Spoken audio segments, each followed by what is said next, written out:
So today we are going to talk about Cal Raleigh. He's the starting catcher for the All-Star game for the American League. That's going to be happening in Atlanta. And today we're going to talk about Cal Raleigh with a guest who has not been on the channel before. He currently writes for his own Substack blog called The View Level, was a contributor with Lookout Landing, and has previously worked for the Mariners in their digital marketing department, including being a producer on The Wheelhouse with Jerry DePoto. And today's guest is Colin O'Keefe. How are you doing today, Colin? Hey, pretty good. It's a beautiful day and now evening in Seattle as we record this. And yeah, thanks for having me on, Jake. Happy to chat with folks, chat with you, and yeah, talk a little Cal Raleigh and other stuff. Yeah, it's always fun to talk about Cal Raleigh, especially this year. And I feel like I've talked to him about him so often. But the reason I wanted to have you on is because you released an article on your Substack called "God Cal Raleigh Rules." You went to the Wrigley Field Series, which was just absolutely bonkers. That was the craziest series to watch all year. And then a couple games in Minnesota as well. So before we get into that and Kyle Raleigh, I kind of want to get a baseline here as far as you've worked with the Mariners, so there is that, but where does your Mariners fandom start for you? Yeah, so it goes back a ways. I mentioned that piece in La Crosse, Wisconsin, which is actually where there's a lot of Cubs fans. I grew up a Cubs fan until we moved out from there. La Crosse is like actually really close to where Scott Service is from. And I remember even when he played for the Cubs, I was like, oh yeah, that's where Scott Service plays. And then it was so crazy around up at the Mariners. But anyway, we moved out from Wisconsin to Seattle when I was about 12 or 13 or so. And this was in the winter of 2000. So like no, fall of 99 going into 2000. So basically, this was immediately after they traded Ken Griffey Jr. I wasn't plugged into that at all being that age, but I grew up a Cubs fan, was a baseball fan, just huge growing up. I one of my earliest memories is my dad sneaking me into the 1991 Game 6 of the World Series, being like, well, I'm old enough to, conscious enough to like remember some of it, but young enough that he tried to convince the people that I was an infant and like scrunched me together. And anyway, got it like that. But anyway, Mariners fandom specifically, yeah, first season was 2000, second season 2001. So it's just when I first started following the Mariners at that age, probably, yeah, 12, 13 or so. They were the class of baseball. I mean, they were number one in attendance, drawing 3 million fans, winning an ungodly amount of games, not just in 2000 and 2001 when they went to the postseason, but also 2002 and 2003. They just kept winning, but coming up short then. So it kind of like colored my view of like, it is possible for the Seattle Mariners to be a world-class baseball team. It can happen because it has happened before. But then, yeah, I was just a fan through that. I remember going to playoff games in 2000 and 2001, way back in the day. This is what's so crazy, like how different the world is now. But like when the Mariners were going to the playoffs in 2000 and 2001, we lived over on Bainbridge Island, and the way that you would get tickets was we went down. This sounds like it's like 1955, I swear to God. We would go down to the movie theater and then you would just, there was like a lottery and they would split people up, but like the whole town was there. And I guess that's how they sold playoff tickets, at least distributing out the region. All growing up, sorry, I went to, yeah, games a bunch as a kid. You could walk over on the ferry from Bainbridge, park there, go over, saw a lot of good games. I have 5 kids in my family. And so whenever we'd go, my dad had this like trick, and I told people at this at the Mariners, but we got really good at like buying tickets off of other people on the street. And like back in those days, if you could find 7 seats together, it was insane. But yeah, I'd have like one little brother who was 6 years younger than me, another one and then he has a twin, Eamon and Connor. But then you'd go around, you go, anybody got one extra ticket, and we one extra ticket our way to like seven, to like seven, and you get in for like, 30, $40 for 7 people, or even less sometimes. But we had the playoffs and then the lean years. I remember thinking that Beltry and Sexton were getting back right immediately back to being at the top of baseball, and that didn't happen. But yeah, I mean, my first season I got really sorry. I won't keep going. I'm like really, really, You're really good. blathering. So we'll do a little jump here. But yeah, first season I was really super obsessed. Was getting back from college like 2010. The Believe Big Mariners went to like 40 games that year, and some of those really lean years. Blogged a bit about the M's, and then worked for the team for 4 seasons, 2016 to 2019. Some primo JD years, and yeah, back to civilian life now, which is nice. But yeah, it goes back a ways, a lot of different periods, but it's very much No, you're good. It's always nice to hear that because there's just always certain parts of it that brings back memories of myself in games that I've been to. Like you mentioned, you lived in Bainbridge Island, and I would imagine, did you go to a bunch of games using the ferry? yeah, yeah, yeah. We just Yeah. parked down. I mean, you could load. We had the freaking. I mean, it wasn't always like it would be everybody, but sometimes it was. And like, you know, this is five kids, two parents. We were inside of five kids inside of 6 years, one set of twins. But yeah, just an insane crew of people. And I remember one time was we'd sit out in the left field bleachers, and then as as we moved from center field when I was youngest, and then you go left field, and then by the time I was off to college, like my siblings are sitting in the terrace club for opening day. I'm like, what's this nonsense? I was out in, but yeah, I just remember being in the left field bleachers, and I remember when Rafael Soriano was like a young fireball, and I remember him. We were facing the Red Sox, and it was like a couple of the top teams in the American League going at it, and he like struck out Nomar Garcia Power with like three straight fastballs, and at the time it's so crazy because I've pulled up the article from it before, but it was like he was throwing pure gas. He was absolutely dialed.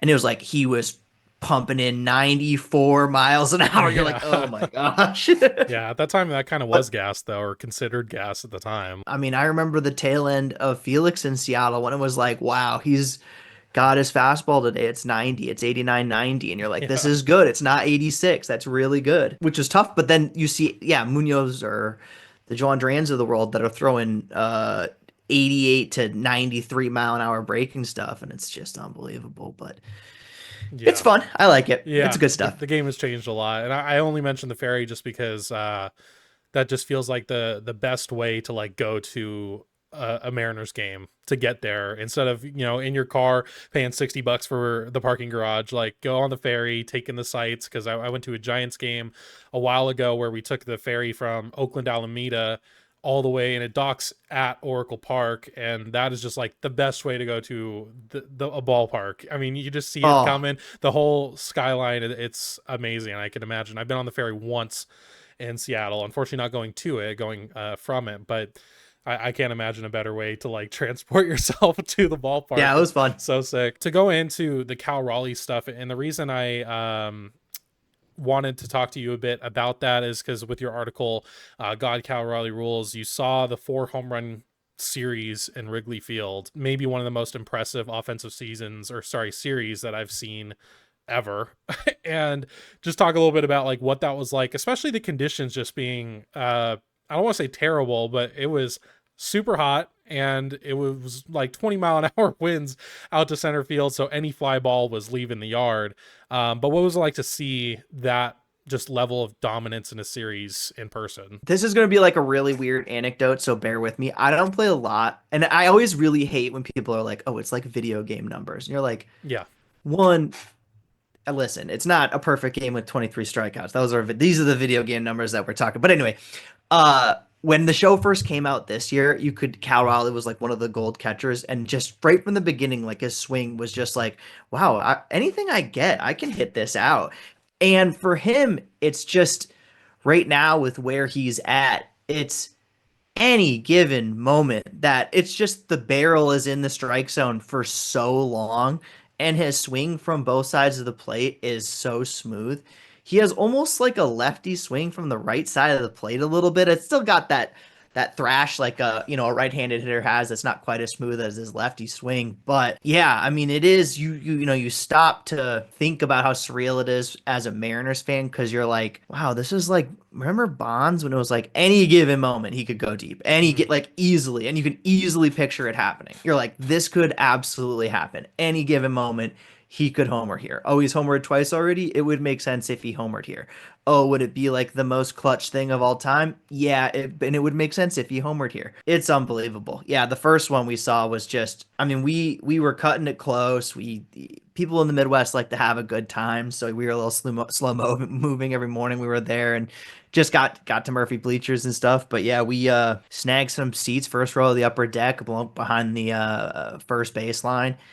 And yeah, man, he just the first one he hit, he just tattooed on a line drive right. I like think I wrote in there, but I was just hoping on this trip we were going to see 4 games, 2 in Chicago, 2 in Minnesota or Minneapolis. And I thought if we see one Cal home run, I would be happy. I was like, if I take one, 1 in 4 games, you're going to 4 games. If you homer 1 in 4 games, that's 40. It's 40 home runs.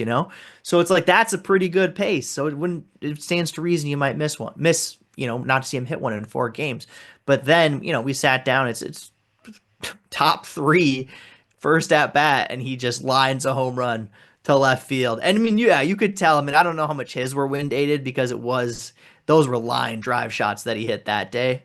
Probably helped a little bit to cut through the air, but yeah, it was hot and it was windy, and I just walking in, I was like, this is gonna be nuts. And then with Emerson the next day, it was especially. But yeah, and then that second one, that clutch one, that was like that just made it whole rest of the trip, whole rest of the time on there was just house money after that. And it still, regardless, was really good. I mean, even hit one in the loss in the Wrigley Field the next day. And Mhm. yeah, even once we got to Minnesota, the first ball we saw him hit, I think the second night in Minnesota. Yeah, the second night in Minnesota. So we saw him homer on Monday. And then it was Tuesday. I was like, wow, we've seen a lot. It would make sense for him not to homer in this game. And his first AB, he like sliced a line drive, and you're like, okay, that makes sense, not a home run. But then it like was 3 feet short of a home run. You're like, this Yeah. guy is unconscious right now. It is insane. Yep. So yeah, I don't know. It's just the idea of cheering for 95% or 90% of prime Barry Bonds as a catcher on the Seattle Mariners is like ridiculous, even if it's only for this many months. But this season's, yeah, I mean it's 85 to 95% of prime Barry Bonds at catcher. That's Yep. insane. Yeah, it's been amazing to see, and I guess I'm curious, like, where does that trip rank in your baseball memories throughout the years? Yeah, I was texting my buddies. I still am really close with a few guys that were on the digital team at the Mariners. So we have I don't know, this office that I have here isn't that big, but say it were 2 times this size and you'd have 4 people in there, sometimes five, no windows. So you're chit chatting. It's the sports Yeah. pin. You're working along hard. So we're still pretty close. But yeah, I was texting these guys. I was like, that Saturday or the Friday game, I was like, that's like one of the top 5 to 10 live games I've ever been to in my Mhm. life. That was unbelievable, especially just having been to Wrigley Field. I'd gone a decent number of times as a little kid. We'd trek out there. My grandparents lived in Indianapolis, and Chicago is about halfway between La Crosse and Indianapolis. But yeah, so it's incredible, and I've done it. I mean, my family is pretty big baseball fans, especially my dad and my brothers Eamon and Connor. But even the girls too, my sisters Ainsley and Molly. So we've done it for a while. But I remember right when I got out of college, or around when I was still in college, we did a baseball road trip, a little more centered on the Cubs, and drove to Salt Lake, Des Moines, Chicago. I think we saw a game in Minneapolis too, but we went a bunch of places. But even then, a lot of driving. Honestly, this was probably better. It was real fast, stopping in and out. Yep. Um, it's just one of those things that I'm fortunate that I'm in my upper 30s. I don't have kids yet, so we got the dink set up where we can take some time and go some places. So I know it's easier said than done, but it is, yeah, experiences over things all day, especially when it Mhm. comes to baseball. That's one of Yep. my worst habits in the last 3 to 5 years is being like, you know what? Get the tickets, go to the game. It'll be fun. And that's what I've been doing. So, Yeah. yeah. Yeah. I wish I lived closer to the Mariners just so I could go more often, but I know my wife would be so annoyed if I was like, okay, I'm gonna go this weekend and this weekend. One of the recent, I guess, thought processes I have about Cal's season, and thankfully he just keeps producing, so it's really helped reinforce it for me. I was recently rewatching the history of the Seattle Mariners secret base documentary. It's on YouTube for a content thing, and one of the main themes by the end of the documentary that they really kind of hammer home when you think about the entire history of the franchise is that it doesn't hinge on any specific teams or successes, or really like what the history of the Seattle Mariners ultimately boils down to the players that they had, and they always had a player that defined the generation of Mariner fan, right? So you had Ken Griffey Jr. in the early to mid 90s, is a little bit in the late 90s too. Randy Johnson was part of that, and then for when you became a fan, Ichiro, you had all of his career to watch, had Felix Hernandez as well. And then I think for me, I'm a newer Mariners fan only within the last few years, so I haven't really had that player to really, I guess, hold on to. And as Cal has produced the season he has, I feel like I'm starting to realize that of the 2020s, like Cal Raleigh might be that guy, or might end up being that guy when we look back in 20 years in the franchise. Like, he hit the walk-off home run to send them to the playoffs. He has had clutch hit after clutch hit after clutch hit, and then he's putting up a season where, I mean, he could end up putting up one of the better offensive seasons, not only by a catcher in MLB history, but also in just Mariners history entirely. Like, he's probably going to rival a Ken Griffey Jr. season or an A-Rod season. So I'm curious, what has it been like for you, uh, who has lived through the Ichiro Suzuki's, who has lived through the Felix Hernandez seasons and careers? What has it been like for you to watch Cal Raleigh do what he's doing and kind of become this guy from who was just not even a notable prospect to potentially AL MVP this year? My time band is like so narrow that I'm like, wow, this is incredible. I've never experienced anything like this before. That also, it like does include, like, I wasn't here for Griffey's prime. I had, I 6 feet away from me, I could probably grab the Super Nintendo that has King of Future Baseball, and it was obsessed and would change the players' names to current names. And I even remember, like, I like Howard Lincoln's, the player in that was good. But anyway, so I miss that. But like, so I remember A-Rod leaving. I remember Ichiro coming and Felix coming. And I love them to death, those guys. Especially, Ichiro sweeping it. That was an insane season, 2001. I mean, to come over, win Rookie of the Year and MVP, and just sweep everything. But I think it's important. I don't know, for people to realize, but at least what I think, and I think people should like kind of accept this, is like, this is almost better, and it's just as good. Like, minimally, it's just as good. Like, so if you're like, wow, this is probably what it was like when Felix was coming up, or this is probably what it was like when Ichiro was doing what he was doing. It's at least that good, and it might be bad. Like, this might sound like blasphemy, but like, this is not only so, like, Felix is unbelievable and he's dominant, but when he's at his absolute best, the game is slow. There's not offense. It's not sexy. I mean, he's not necessarily the type of pitcher that's striking out like 16, 17, 18, stuff like that. He's got his perfecto. He's very dominant, but he played for some very lean teams. Ichiro, you have the language barrier to it a certain extent. Nobody's been that good, but there was always a bit of, oh, he's a singles hitter, and then you have some other funky stuff, some other funky.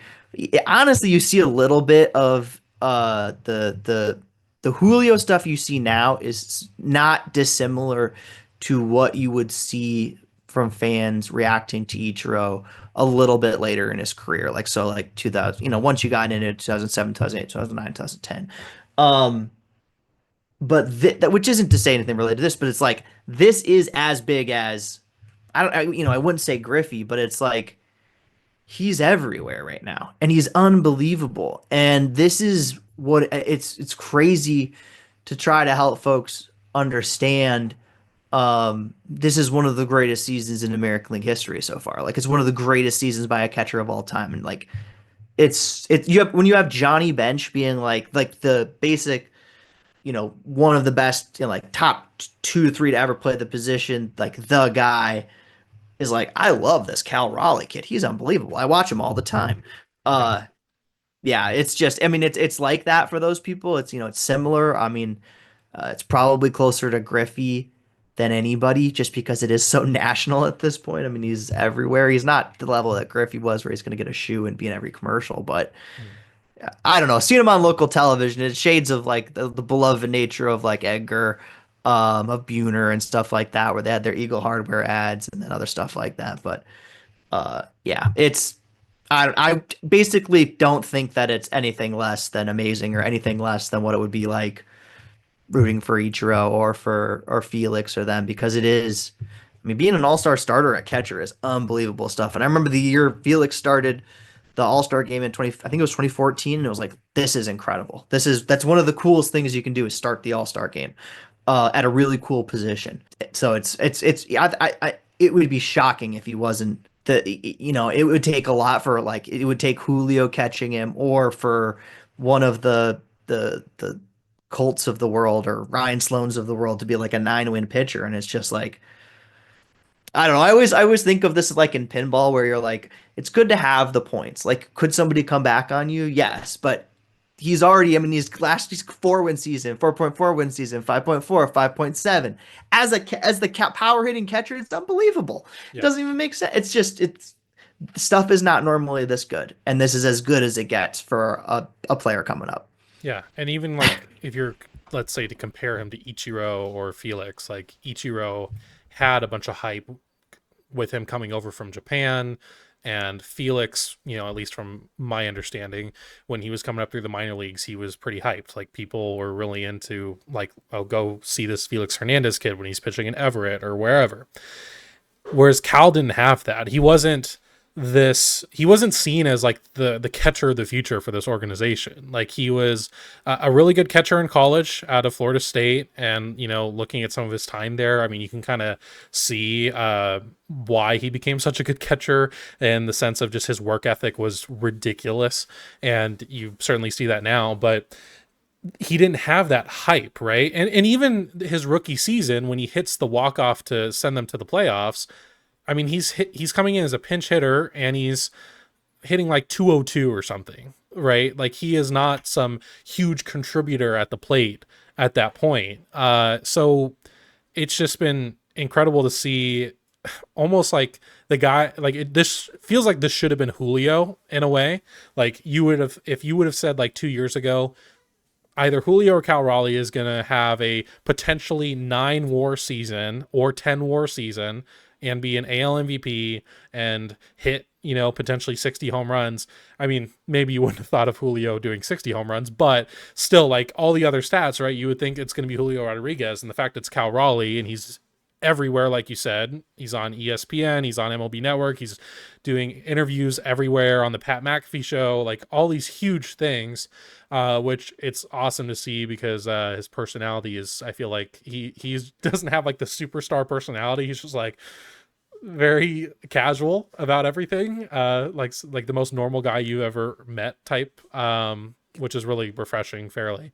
But so I would say, going into Cal, like, do you think, if you were to put your prediction hat on, like, do you think he is going to have the best year in franchise history? I mean, I think it'll definitely. I mean, obviously, he's already passed it for catcher. It's so hard to track down like the Ken Griffey Jr. seasons where it's like, Hmm.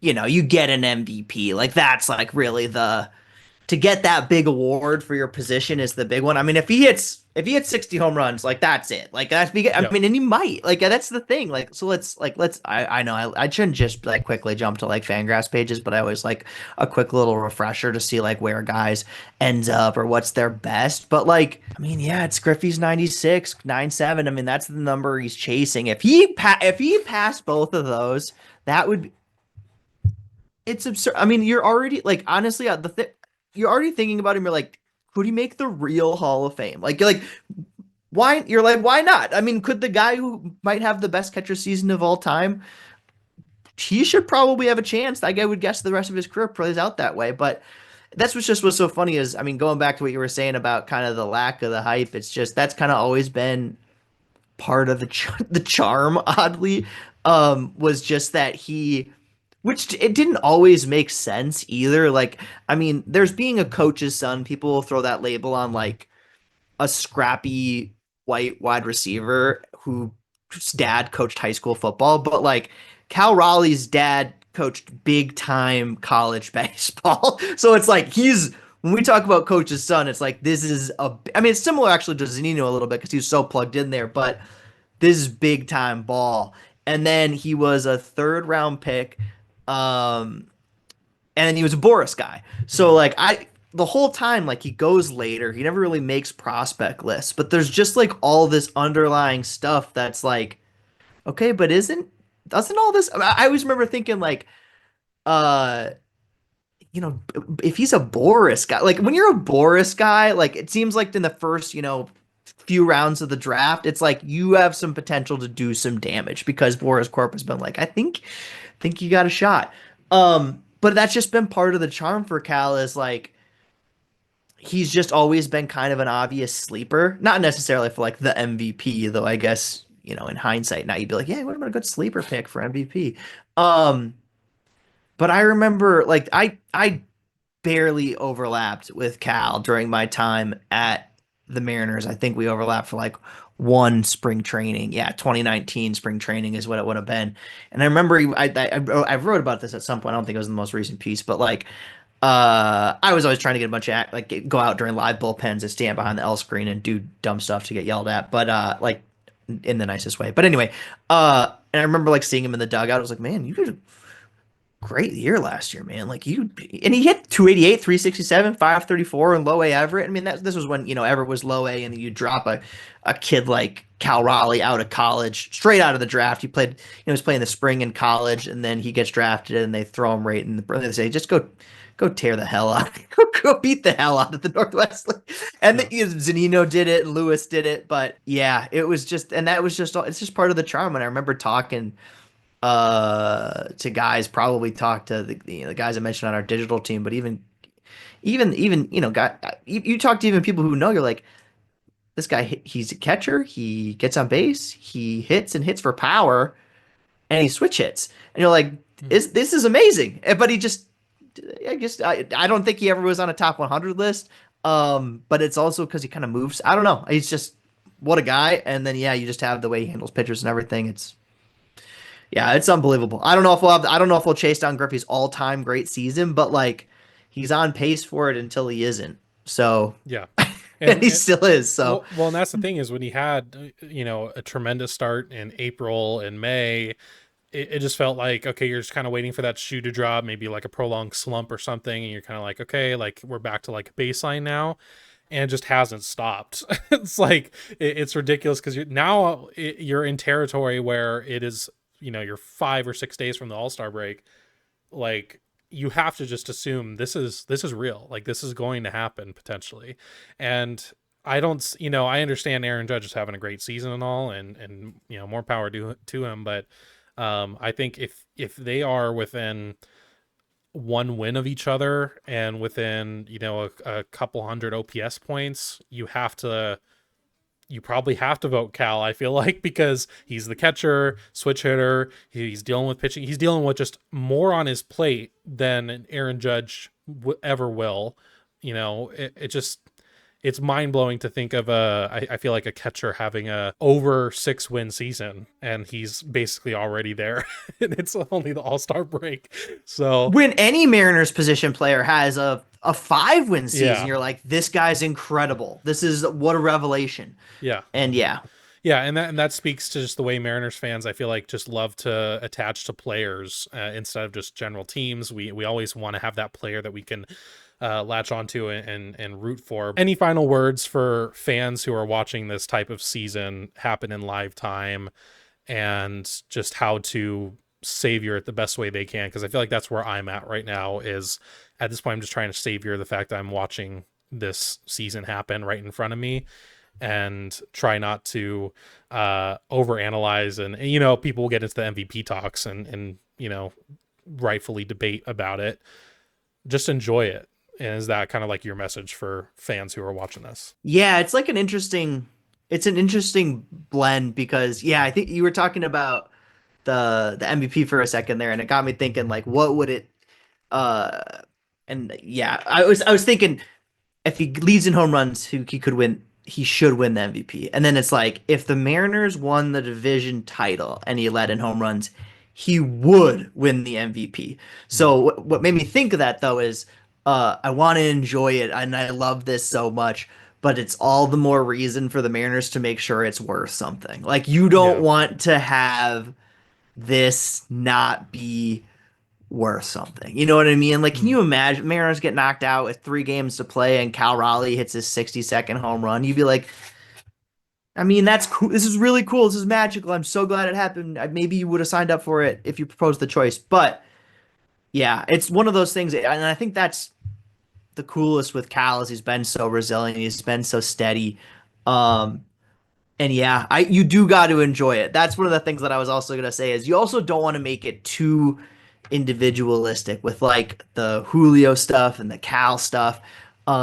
This is just what happens when you add talent and you add upside pieces and you have these types of guys where, okay, well, if you have two guys with really high ceilings and really high floors because they play defensive premium positions, um, and you have two of them, it's more likely you'll get one that hits their 90th percentile outcome than if you just had one. So you kind of just have to look at it as, yeah, enjoy it. Don't stress out as much about it. Enjoy it. Take it in also not just the individual, but also consider the big picture, which is a double-edged sword because the Mariners need to worry a little bit more about the big picture, less about the small picture because we do love it, but it's got to be worth something. So I think that's where they're at. I don't know. I'm working on a piece for tomorrow on Randy Arozarena and just the value in going and getting guys.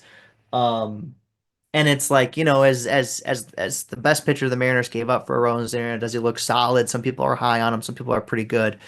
But it's like even if he blossoms into everything you ever wanted, he'd probably be a little worse than Brian Wu. And you're like, well, I mean, we still have Bryce Miller too coming back, hopefully healthy next year too. So anyway, really Mhm. long roundabout answer. Enjoy it. Be mindful in the present. I will say this is as good as it gets.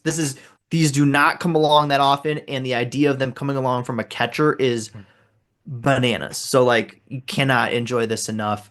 But yeah, hopefully the Mariners make sure it's worth something more. Um, Not just for fans, but for Cal too. I mean Cal's not going out there trying to if he hits 62 in a game the Mariners are eliminated, I'm sure he'll be just as devastated, probably more so than the rest of us. So yeah, enjoy it, but at the same time, the Mariners shouldn't enjoy it too much, and they Yeah. should make sure that it's worth something more than just an individual accolade. For sure. We've seen those amazing seasons wasted before from guys like Ichiro or Felix and just cannot do it again. We need to see him play October baseball and see what this team can do. To end this out, for someone who hasn't had it before, can you describe Culvers and why the one in Wrigley Field or Wrigleyville is so special? The Wrigleyville one is new. I haven't been there, Okay. but I did get it was built on top of a Taco Bell where my dad bought counterfeit tickets. That was like an old Billy Shady Taco Bell. But Culver's is literally I think very seriously about this with my family where I was like, I need to exit the corporate world and just figure out getting a Culver's to Seattle, starting a franchise, and then just be I don't know what it would take. I have no idea. I think they have to be within a certain number of miles from the one that's closest. And I know the one that's closest is in about Twin Falls, Idaho. Um, yeah, you people that have Culver's are so lucky. I mean, it's the best. It's like a fast food smash burger. It tastes incredible. They're so nice. You order and then they bring your food to you, but it is fast food. It's the best burger you can possibly get. It's unbelievable. They have them in Arizona. They have them in a lot of the Midwest now. And yeah, they're creeping the way out. So I always whenever I go someplace new, like a city that I'm not always in, maybe like a Denver or anything like that, I'm always on the lookout. Yeah, Culver's. Everybody talks about you go out Peoria Complex, you turn right, you can get down to the In and Out. When you are leaving Peoria Sports Complex, actually go left and down half mile. There's a Culver's right next to the double barrel coffee shop there that they have there that's so popular. I can't remember what it's called. But anyway, Culver's. Okay. Amazing. Gotta have it. Also, good Midwestern Rec is Rocky Rococo's Pizza in La Crosse and Madison and Minneapolis. Anyway, Nice. Yeah, I've never had Culver's, so maybe hopefully eventually you start up your it's own Culver's so here, good. and I'll go try it the next time I go to a Mariners game, or when after you start that up, and yeah, I'll see what the hype is all about. So that It's would be pretty cool. incredible. It's incredible. Double butter burger all the way. Yeah. Nice, Thanks for awesome. having me on. Yeah, of course, Colin. I appreciate it. You can go check out Colin on Substack called The View Level. You can check him out on Twitter. Obviously, all those links will be down in the description below. That's gonna be it for me in this one. I will see you in the next.